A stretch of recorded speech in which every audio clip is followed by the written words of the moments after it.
And now back to your regular programming. If you speak better to yourself. You showed up for probably the dumbest conversation we've ever had on this show. Let's have that smile again. Tell me how that happens. Physically should not happen. Relax. If you say Give me as well. 3 times a day, God will line it up. He's just an absolute hack, and he gets his ass kicked by the teammates every week. It's just terrible. Sean, we've got more firings. Antonio Pierce done with the Raiders, and we're also going to talk a little bit about some interesting stories brought up for 2 other coaches and a GM that were fired, as well as ranking who we think is the best opening amongst the teams that are looking for a new head coach. Sean, before we get there, can you share with our listeners a quick word from BetOnline? Yeah, BetOnline continues to be the world's most trusted betting platform, your number one source for online betting in 2025. Gosh, I love BetOnline. Do I love the person that sends me the BetOnline emails? No! Hack! Whether you're a seasoned fan or a first-time bettor, BetOnline is your ultimate game day companion with the largest selection of odds on everything from football, the NBA, college basketball. They got all the sports, all right? Whatever you want to bet on, they have it. Every line, touchdowns, three-pointers, hat tricks. BetOnline has you covered on every game, every play, and every win. BetOnline, the game starts here. As soon as 9 o'clock hits, the show energy is so different. It's so unbelievably different. All right. Sean, I want to start here. We have 6 head coach openings, and I want to rank them. I want to go through which job we think is the best. I want to go through each one by one. The Saints. I think that's the worst one. They are in cap hell. They are not picking in a prime position. They're not in a spot where they're going to be able to go and get their next quarterback. The endless cycle here is continued. We knew they were going to be bad. They got rid of Dennis Allen early, and here we are. Back in the same spot where he started, outside of the real range to get a game-changing player, and then just doing enough to stop gap and continue moving forward, and then the next coach gets fired in 3 years. Yeah, Saints are clear 6th seed here. A lot of old players on defense. Good, some good vets, but we could see during this season they were already sellers before the trade deadline, got rid of staple on defense, Marshawn Lattimore. Quarterback situation constantly in flux. Do you really want to do another year of Derek Carr? You could do worse. You could do much better. I don't think they have the flexibility to do much better outside of hitting the lottery in the draft. And then also the division is getting quickly more competitive, which I think makes the NFC side. NFC South is still garbage, by the way, still trash, but it is not a gimme conference where you would want to go and maybe you could get a quick 4 wins out of 2 weaker division rivals. Saints easily worst possible opening on the list this year. Yeah, 9th overall, picking that late, knowing how bad that team is and how many roster holes that they have, and then trading away one of their few remaining true stars. I can't imagine anyone wants the Saints job. And that's why I've kind of brought up, heck, does it maybe make sense to just bring back Darren Rizzi and see if there's any life there? And then if it's just a shit show, the cap space situation should be cleared in a little bit better. I'm not a cap expert enough to know how things could transform in one season, but do you just give Rizzi a shot and then just try and wait? We literally saw this cycle. There were a bunch of coaches that were fired after 1 year. And it's the typical argument that should be brought up of why the heck would you bring in a guy who was the interim? Why would you bring him back after the last coach was so bad? Why would you do that? Well, this is the circumstance. You don't have high expectations for next year. If there's any life to be found, see if it can be found. And if not, you just cut bait. Yeah, we're not looking at a bunch. It's not like a super flooded coach market either. There's a couple really good dudes that you would want coaching your team. And the rest, it's kind of uncertain. It's DCs and OCs that you're not sure are really on the block yet. Maybe they'll take some interviews, but they're in really good situations, like Joe Brady in a great situation. We're not certain that he's going to get ripped out of Buffalo yet. And I don't know if Joe Brady seems like a smart guy. I would want to stay in Buffalo opposed to go to the Saints and have a 4 or 5 win season next year with a really depleted roster. Yeah, they're awful. And it makes me happy. I love seeing this. Hope they go winless next year. So we can root for that. Assuming that they're going to try and make some roster moves, they go from having negative $63 million in cap in 2025 to having $69 million in cap space. But that takes them from 32 to 29th. So there's not really much of an improvement there. I think that for the Raiders, I'm going to push here. I actually think that the Raiders is one of the better ones. I would argue that the Raiders should be up at the top, where for some reason you get a lot of arguments from people that they should be at the bottom. Understandably, not great ownership.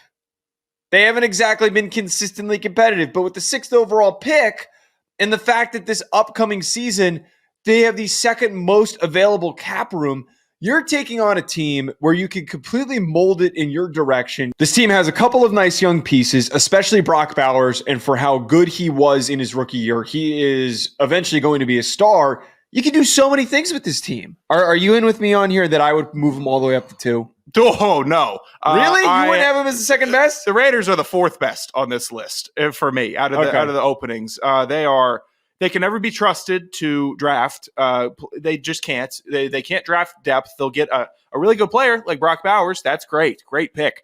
Every other pick, you don't see it on paper. You don't see it. They leave. The 2020 drafts to 2023 drafts have been abysmal for the Raiders, and I think 19 was awful also. They can't be trusted to really build. I don't trust them with a bunch of free agent and cap space. The actually most exciting offseason plan that I've seen for the Raiders was bring in Justin Fields, run 12 personnel like hell, draft the running back, and just absolutely hardball the game with a dynamic running and passing quarterback, big time tight end presence, and move it like that. So, I mean, who inspires you on this Raiders team?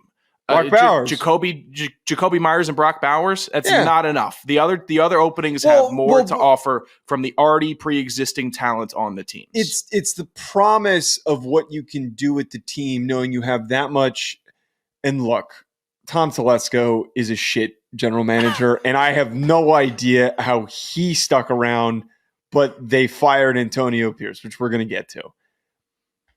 You kind of have to question if you have the right guy with you to lead the direction of this team. And the same thing applies to the Bears, which we're going to get to in a second. But you have all of that cap space to build a roster, and you have early draft capital.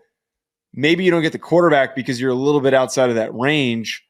I don't know, man. You can do a lot of damage here in the first couple of years and really restructure this thing. And the whole biggest complaint here is that there's no money to be had with the Raiders, and everybody always questions, like, are they still in debt? Division of hell, where you got the Chiefs, the Broncos, and the Chargers all surging, all in the playoffs. Raiders are awful. And you are constantly invaded by opposing fans in your home stadium. Fair point. You never have a home field advantage. I get the allure. I know that the Raiders, like I got a lot of love for the history of the Raiders and what they've brought to the sport of football. The classic NFL films, Raiders nostalgia. It's not lost on me. I do respect that and love that. But we are in a clown show era of the Raiders. When they moved out of Oakland, now they're in Vegas. They don't have their footing yet. They haven't had their footing since they've got there. Eventually they might get it, but right now, no faith. They are the 4th best option for me right now. I think that the second worst option is the Jets. I don't want this Jets opening. We learned this offseason that there is a ridiculous degree of meddling from Jets ownership. They have the 7th overall pick. There is no clear direction or understanding of what the hell this team is doing going forward. All right, do they try to reset at quarterback? What's Aaron Rodgers doing? If he's attached to this, I 100% do not want this job. But if he isn't and he does retire or leave or go elsewhere, he has really effed up this team, and they're also not in a great cap spot, having the 21st best cap room per Spotrac for 2025. So there's no positives. What's the positives here with the Jets? You're in a media market where everyone hates you because and it's impossible to win. Like what do you get out of this? Jets, my number 2 opening this year. You want to crack? They have the talent outside of the quarterback position, running back covered. Wide receiver covered if Devontae Adams stays. Offensive line, you do have some really good pieces. Over 30. How much are you getting out of Devontae Adams? Maybe I'll offset that with what I get out of Garrett Wilson and a possible Jeremy Ruckert resuscitation at the end of the year. Happy he caught a touchdown. Bet on him just about every week to catch 2 balls. He didn't do it. But you also have good defensive linemen, really good defensive line. Quinn Williams heading that. Defensive backfield, Sauce Gardner, DJ Reed, both really good, really talented. DJ Reed might be the fastest DB I've ever seen. So I like that the Jets have a ton of pieces, a ton of young, strong, promising pieces. There's no reason Breece Hall should have had the year that he had this year. It was an abysmal offensive play call. They should take it completely from scratch. I hope they bring in Rex Ryan, praying to God that happens, because at least they'll be exciting. At least they'll play with some passion and heart. This last year, the year before, awful. Now, if we can get Rex back in the building, I think that would work. I'm typecasting, obviously. I think Rex is a maniac, but I love him for football. I think they have the pieces, though. They have more pieces than a lot of other teams in the openings. The pieces are understandable. I just don't think that there is a winning capability. They're a clown show. I will completely agree with you that having lived my whole life here, it is one of the biggest slapstick operations in sports, and there's just no way that they're.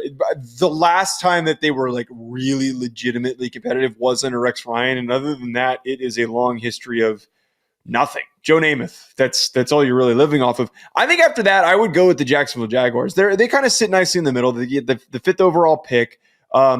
They're not in horrible cap hell. They're 18th in the NFL in available cap room for 2025. Having a talented quarterback who needs a little bit of life. I know you're not a Trevor Lawrence fan, and we're not going down this again because you're going to start pitching, drafting punters to play quarterback, and wouldn't be that far off. Will Howard's going to be the next guy that you're going to say that should replace Trevor Lawrence. Trevor Lawrence is gifted, and he can be a great quarterback. He had a bad year this year, but there are plenty of guys like we have seen. Sam Darnold will forever be the great example. Baker Mayfield will forever be a great example that you just need to keep building around him. You've already paid him. This isn't Daniel Jones. You have paid him, and you have to commit to him and find a way to figure this out. Balky's a dumbass. We know that. Trent Balky is a moron. He has drafted some quality players. Brian Thomas Jr., fantastic player. Very good, yes. Trayvon Walker, who's been up and down, still is a promising player. Back-to-back double-digit sack seasons. There is talent to work with. And I think that there is money to use, and it is an owner who is willing to spend money. So they deserve to be in the middle at 3. They're my 4 here. You hate Trevor Lawrence. I do. Hate is a strong word. You hate this beautiful man and his nice hair. He's married. I've never just said had a kid. I've never said he wasn't beautiful. Everything's great going for him. He's just like, screw this guy. This guy's too perfect. Too much going for him. F this guy. That's what this is. It's why you don't like Cam Rodgers. It's why you don't like Trevor Lawrence. Oh, Cam Rodgers is the Trevor Lawrence of Believe? Is that what I'm hearing? Look, I'm just still waiting for it to happen. Maybe I got way too high on Trevor Lawrence when he was coming out of college. I really thought he was the truth. I thought he was going to be the next big-time quarterback in the NFL that could compete with anybody and run the table and really usher us in a new, younger era of quarterbacks like the prime crop that we saw. The Mannings, the Brady, Rivers, Ryan, Breeze, everybody that we grew up with, Roethlisberger, gone. And now we're looking at the new guys coming in. They're starting to take form. I thought Lawrence was going to be a part of that. I thought he really would be. So far, he's not. But the Jags do have some pieces. They're just putty right now, and they will stay putty until you have a coach that can come in and actually do something with it. Peterson was, I think he did his best, but I mean, there's something to be said about how many gut-wrenching one-score losses that they have where they can't close out a game. It's really dumb issues and silly gaffes that lose them games. It shouldn't happen. It really shouldn't. And bad turnovers, bad untimely turnovers from the quarterback position. But, they still do have a quarterback that has the potential. I can say they have that over the Raiders. They have that over the Saints, but they don't have the pieces the Jets have. So I would put them at 4, close to the Jets, though. Number 2 for me would be the Bears. I think that this Bears team obviously has a lot of promise. Rome Odunze and Caleb Williams. The offensive line needs a complete overhaul. 5th most available cap room. They are going to be picking 9th overall in this upcoming draft. 10th overall in this upcoming draft. There's a lot of potential for them to have a really aggressive, quick turnaround if that 10th overall pick is an immediate defensive plug-and-play starter, and then you go and use all that available cap room to sign 3 to 4 mid to high-level starters.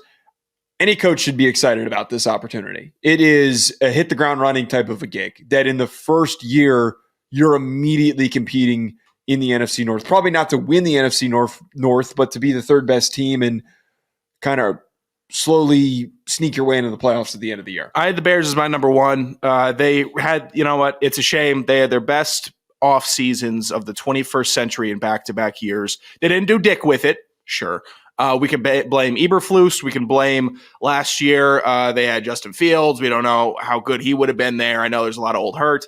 But I really like Caleb Williams, and I'm going through all the tape from him this year, and I like him. I really think that he's going to still be a really good quarterback in this league. The arm is live, people. The arm is absolutely live, and when he's focused and he has a receiver that he knows that he can hit, and he just rips it, love it. When he's a little bit indecisive and a little bit of rookie stuff that I saw, which I didn't mind. It was some typical rookie stuff. I can get over it. When he starts really getting the feel for the game at the NFL speed and level, and maybe he starts getting a little more protection, a little more time, I think the Bears are going to start putting teams on notice. I think Caleb Williams just needs to get a little more confident as a quarterback in the NFL. There was a lot of weirdness with the Bears. Like Caleb Williams came in and tried to be a leader this year. He tried to do the whole, remember the clean up the locker room saga where he came in to training camp and he was talking to vets like, hey, we want to keep this locker room clean. Everyone clean up after your locker. Like he was talking to the team as a rookie like that. Trying to do the Ed Reed bit when they went on that Super Bowl run. Great. That's what you should do as a quarterback. Immediately start trying to take the lead. And there were some old vets that were like trashing him saying, I don't want to hear a rookie telling me to do this. Well, clean up your damn locker. So there has to be still some type of attitude in the Bears locker room offices where they're still not committed to win. They need to be committed to win. They need a real leader at the helm, not some guy that's getting a crispy fade every week like Matt Eberflus and getting his beard faded in to his other fade. We need a guy that's got barbecue sauce and mustard on his vest in Chicago. Who's that?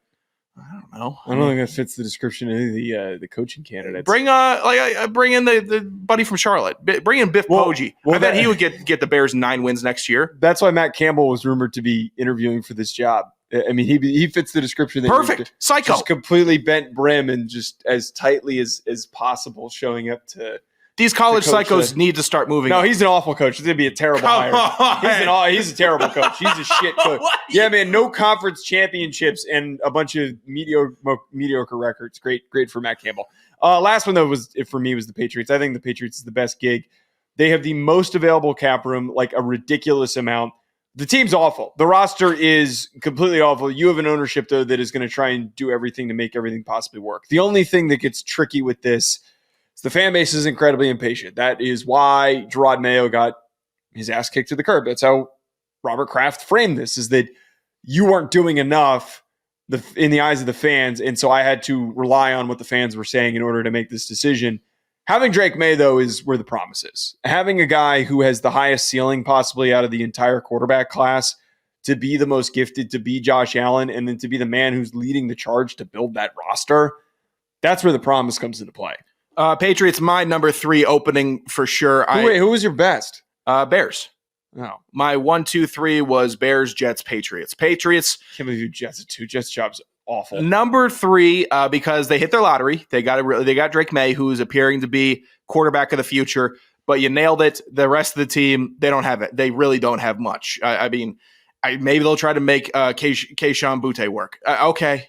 But that's not really the direction you want to be leaning on. You want to start actually getting some stars, some guys that can really haul in passes, become a dynamic offense. That means upgrading from Ramondre Stevenson. That means finding a complimentary second cornerback to the elite Christian Gonzalez, who has been an absolute awesome professional.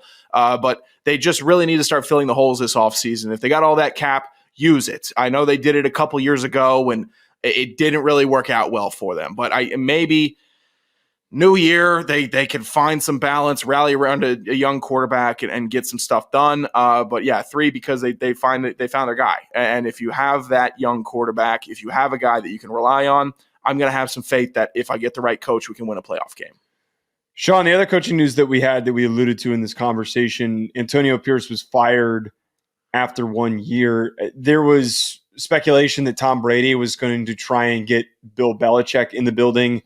It seems like that is not going to happen, especially because Belichick seems like he's all in on this. I wouldn't suddenly. It's hilarious that now all of a sudden, it's being brought up that teams are calling Belichick and that they're showing interest, because the timeline was off and everyone wanted to act like, oh, why the hell would anyone want to hire Belichick? Yeah, okay. Yeah, let's look back at what Belichick's success was and remind ourselves why somebody want to call him and hire him. But this Raiders situation has been a strange saga. I got to admit, I have no idea why Antonio Pierce was promoted. I didn't think that this was a good job in the first place. I think that, as I kind of mentioned earlier, promoting the interim coach doesn't make sense and it rarely produces results.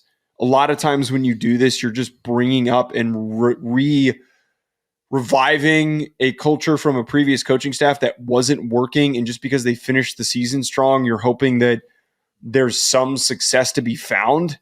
Antonio Pierce wasn't going to turn this team around. He was an okay coach. He did some questionable things when he was at Arizona State. I don't think that. I think this is one of the more justified 1 year firings out of the ones that happened. I think Antonio Pierce was elevated because the pushback that the Raiders got when they did not elevate Rich Basiaka after he had a really good interim season. Bisaccia, okay.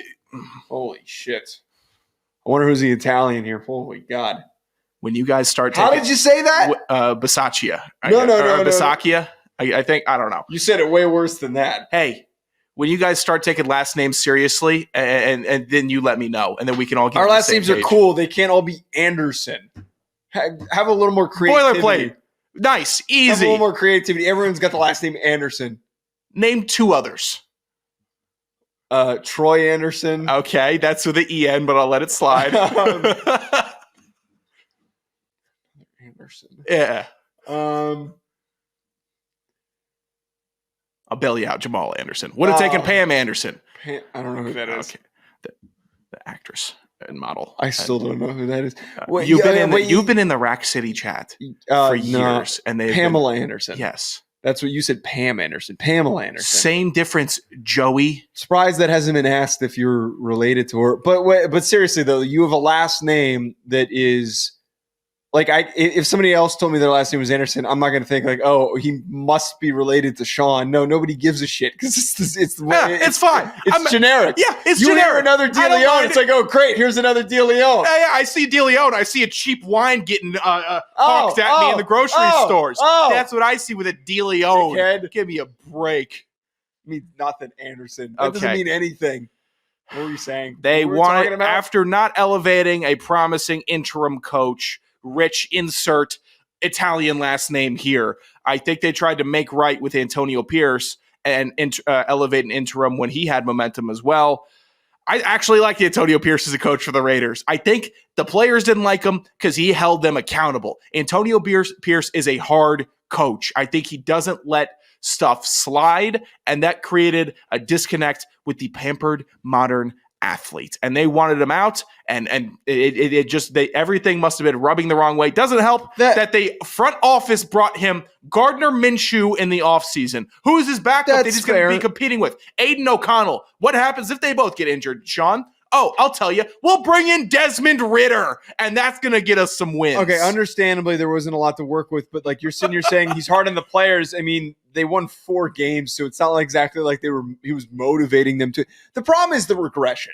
The roster that they had from last year to this year, how different was it? They didn't show any fight. So if he was being hard on them, they didn't do anything. It's Vegas. You need some a little pizzazz, man. You need some a little jazz going on. Oh, pizzazz and jazz in Vegas. Yeah, we'll be like that's my favorite club. We'll be like an out of the box hire that would fit Las Vegas. We need somebody who's like a total nut, who's a little bit of like not like a degenerate, but like kind of puts off Kingsbury. vibes.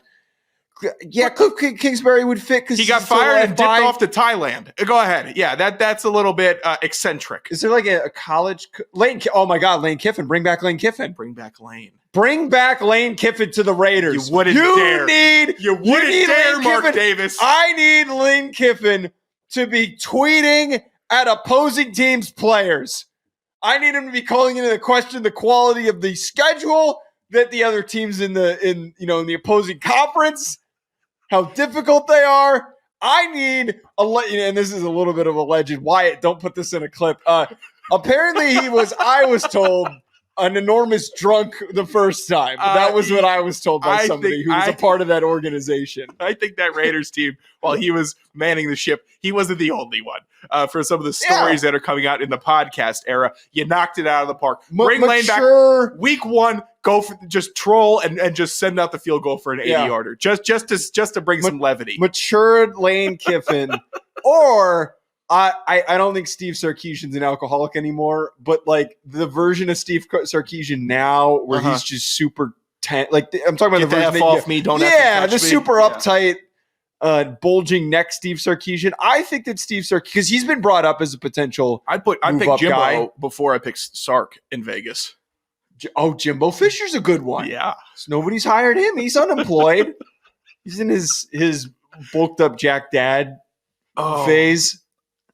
You know what? Yeah, bring a crazy college coach to Vegas. I'm down. I'm down for it. I just thought it was interesting that, I get why Shedeur Sanders was. I always forget that Brady is a minority owner of the Raiders, and that he also has a connection with Shedeur Sanders and Deion Sanders, as Shedeur trained with Brady, and I think has in previous off seasons, getting him NFL ready. It would make sense. I think that I wouldn't be shocked if they make the big push. You got an ownership that believes in the kid, and if you got a bunch of money, the Raiders just give away picks anyways. They're not getting Shedeur Sanders. They're not getting Shedeur Sanders for 3 firsts. Oh man, I wouldn't want to more. I would wait another year, man. I wouldn't mortgage a ton of picks. Mortgaging picks for a quarterback is just going to offset. I also don't trust Tom Telesco to orchestrate that deal. I don't trust them to do anything with those other 3 first-round picks, personally. I don't. So I would rather, if they feel like they can have high-flying Lane Kiffin, Shedeur Sanders, Tom Brady. Jackson Dart. Take Jackson Dart at the beginning of the second round. Yeah. Lane Kiffin loves Jackson Dart. That's great. How many games? He just fixed the Raiders. Oh, my God. Pay Jackson all Dart, that NIL money to pay Walter Nolan and early second round Jackson Dart. Yeah, early second round Jackson Dart. That's where he's going to go. 4th round. Yeah, you got a real pulse. You got a real pulse on that. Yeah, get out of here with that. Something that Sean doesn't have a pulse on is NFL betting. Put your hand down. I'm gonna punt on college picks because we hadn't been doing them during the playoffs. Yeah, I also don't want to have to pick for or against Notre Dame, so I'm deliberately. I'm picking Notre Dame. I want them to win. I want Joe to have a fun time in person watching them play. I'm just letting you know, not an official. If I get a phone call or a text message from you, I'm coming back and I'm moving your shit to the street. I'll leave you alone when you're at work. Yeah, go ahead, lift that heavy ass bed. Thanks. All right, 3 picks for the NFL playoffs first round. We've got a lot of duplicate picks here. My first pick, Chargers -3 versus the Texans. This Texans team's, man, is a mess. They did just enough to get to the playoffs. They have a lot of really talented players on offense and on defense, but they did not finish the year strong. Stephon Diggs is a curse, and I do not think the Texans are going to be able to keep up with the Chargers team that's just rallying and playing really damn good ball. They're just steady Eddie football, the Jim Harbaugh way. That is enough to cover the 3 points for me. Yeah, I love Chargers giving 3 to the Texans. Tank Dell hurt. Stephon Diggs hurt. You still got Nico Collins, but he's been battered and bruised this season as the team's number 1. I thought Joe Mixon was going to become like the focal point of the offense. That would be a great safety net that Stroud could rely on. Stroud, sneaky bad season, was way too high on him this year. I'm not sure if he got figured out or if it's just a sophomore slump. I think it's probably Stephon Diggs is the problem. Probably closer to the latter. I'm sorry. You know what? I'm a Stephon Diggs apologist, so I'm not going to tolerate this slander for a fellow DMV gentleman. Chargers given 3, though. I mean, they're just working like an absolute machine. It's a Harbaugh dream coaching in San Diego with a bunch of moldable, impressionable players. The offensive line is great. I don't know if the Texans get a sack in this one. It's going to be an awesome, awesome game for the Chargers. I think they move on with ease. Other game that you and I agree on. Commanders +3 versus the Buccaneers. Buccaneers did barely enough to get into the playoffs. I'm surprised that the Bucs are favored here in this game. Commanders have every capability to just produce like a crap load of points with the way that Jaden Daniels can take over this game. I understand that the Bucs have a pretty good pass rush, but they do not have the dudes that are going to be able to bring Jaden Daniels down. This one is probably the one I love the most. This one I'm a little nervous of. Commanders do have a good offensive line. Jaden Daniels has had a stellar year. The only thing I worry about is Baker Mayfield down the stretch. Well, when the offense stalls, it's not, okay, I'm Baker Mayfield, I'm going to start throwing picks all over the place and start fumbling. Baker Mayfield's actually stepped up and pulled the offense up to his level whenever they're having a bad 2 quarters. And then he'll have a great 4th quarter, win a game. Trust me, I saw that Week 18 slop fest versus the Saints. That if I was a Bucs fan watching that game, I'd have no confidence going into this one against a white-hot Washington Commanders team. But they just make me nervous. Mike Evans versus Marshawn Lattimore, that's going to be fun. But the Bucs are better when there's less discourse about them, and I think there's still a little bit too much. Commanders, less talked about, more lurking Giants. I think they can at least cover the 3. Last pick, Eagles -4.5 for me against the Packers. I like it. Jordan Love is playing in this game, but the whole him having no feeling in his elbow, that's concerning. That's an issue. This feels like this could be a total dud for the Packers. And the Eagles have all this freaking motivation, man. They're just a chip on their shoulder over everything. So they're going to find a way to be motivated against the Packers team that they've got nothing to do with.